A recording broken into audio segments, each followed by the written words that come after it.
I'm downtown Toronto. Big protest going on. No clue, but there might be some baddies, so let's see.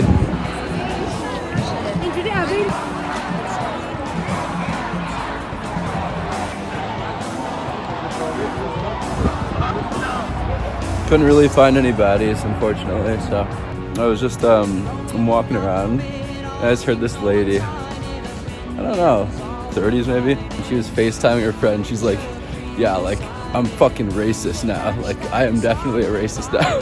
What's going on, man? What's going on in this city?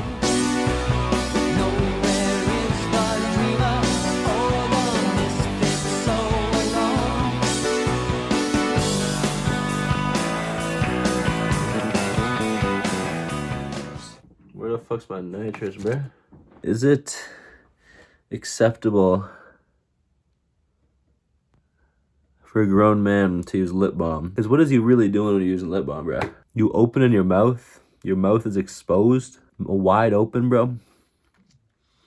Like, I'd rather have my lips chapped, bro, than have my mouth wide open, you know what I mean, bro? Yeah, don't invite me into your fucking fantasies, bro.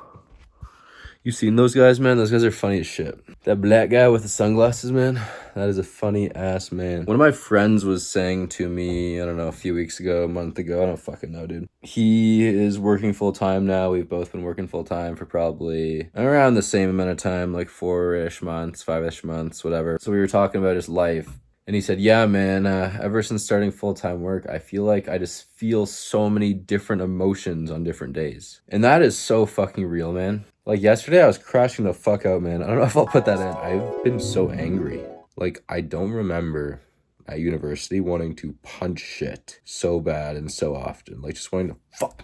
But it is so fucking weird, dude. Like, how different your mood can be on different days. Maybe I should start recording my wellness or my well-being on a scale of 1 to 10 every day at different points of the day, and then record what I did that day to see some patterns. I don't know.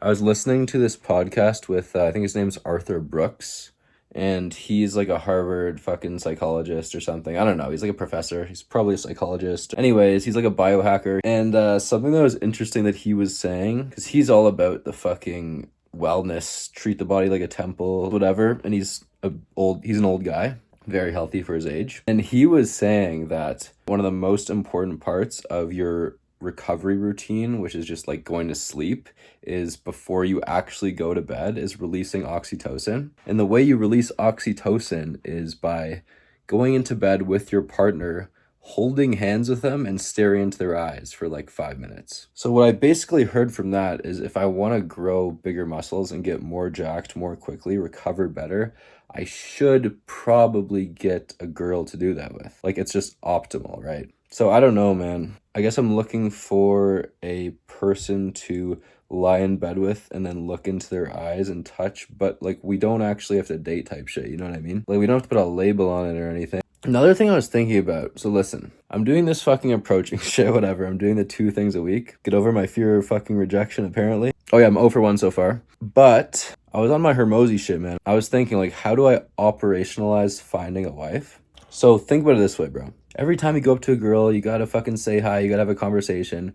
Then you probably have to like take them out. Probably have to have like some of the mask on for the first little bit for the first date. Then you have to go on a second date. It's just so much fucking time. Like, getting so many in the sales funnel, fucking going through them all, seeing if they're the right product market fit. Like, Jesus, man. But I realized, I feel like the optimal strategy is I just be myself in these videos, which I already am doing, you know? We just grow the channel until a girl finds this and is like, holy shit, like, this guy is the one for me, you know what I mean? And then they just reach out to me. Like, is that not operationally fucking optimal? My search cost goes way fucking down, and then they don't even have to do anything either. They just send me a DM, you know? Like, I swear fucking C-Bum's wife just DM'd him, bro. Basically the same shit, you know?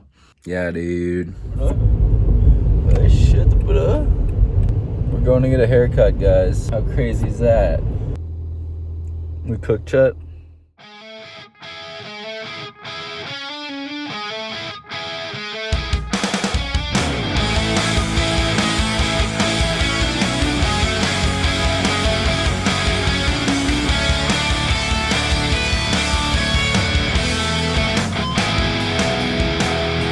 So this is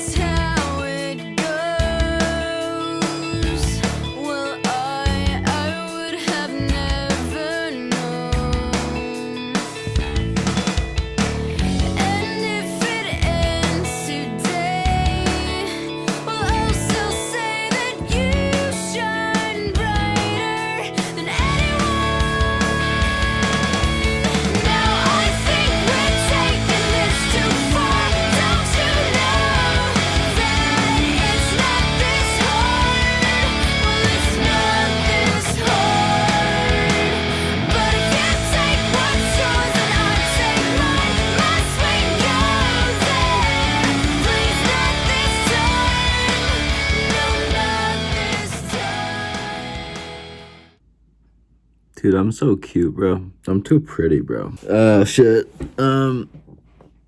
Yeah, guys, so we've been editing this shit, you know what I mean? So first thing, I was watching it back while editing, and I was talking about experiencing a bunch of different emotions and how on given days, my mood is just fucking all over the place or whatever. I was watching this video. Show you guys this, bro? Is it normal to feel lost in your 20s?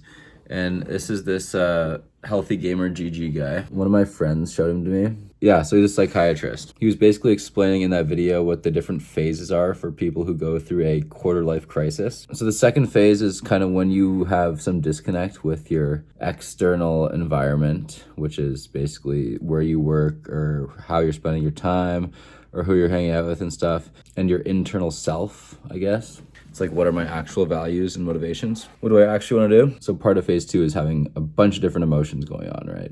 The separation phase is the most effectively intense period of a crisis. Emotions experienced may include guilt, sadness, anxiety, excitement, relief, and shame, while self-evaluations may oscillate between upbeat self-confidence and self-disgust. You can be like, I'm the fucking king of the world one day, and the next day you're like, holy shit, what am I doing? It's pretty funny that I talked about those emotional swings on Wednesday, and then I found this video on Thursday. Very interesting, man. God's trolling me, dude. It's a good troll. That's a decent one. Yeah, so then the next phase of it is actually just trying new things, pretty much. Phase 3 is where you say, fuck this, I'm taking action, I'm doing new things.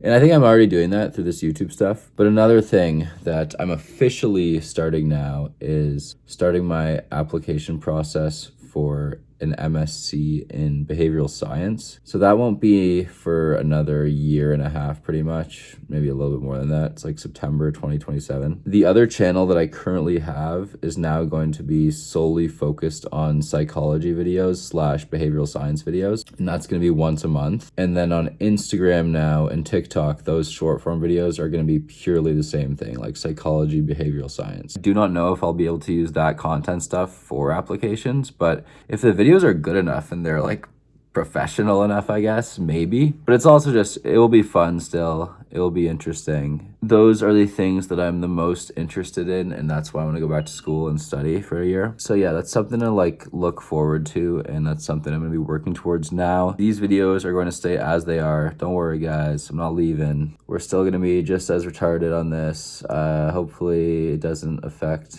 the rest of my life too much. There was one other thing that I wanted to talk to you guys about. I heard on the radio earlier this week, there's this video game called Retro Ronto or some shit. And this was on CBC. This guy's promoting his shit, his game. And the game is, you spawn in Toronto and you're working like a fucking, you're working some dead-end job and you have to like make your rent and shit. And it's like, bro, so you're basically just living life, but in a video game. And I started laughing out loud. My parents were like, what, why are you laughing? And I'm like, I can't be the only one hearing this, right? People will do anything but fix their life. It's actually super interesting. People are going to buy that game, play that game, and level up their character in a simulation version of living in Toronto instead of leveling up in real life. I just find that so fascinating. It's very interesting to me, and it's like funny to me how that's real. Yeah, we're all struggling out here, man. I think that this is going to be the end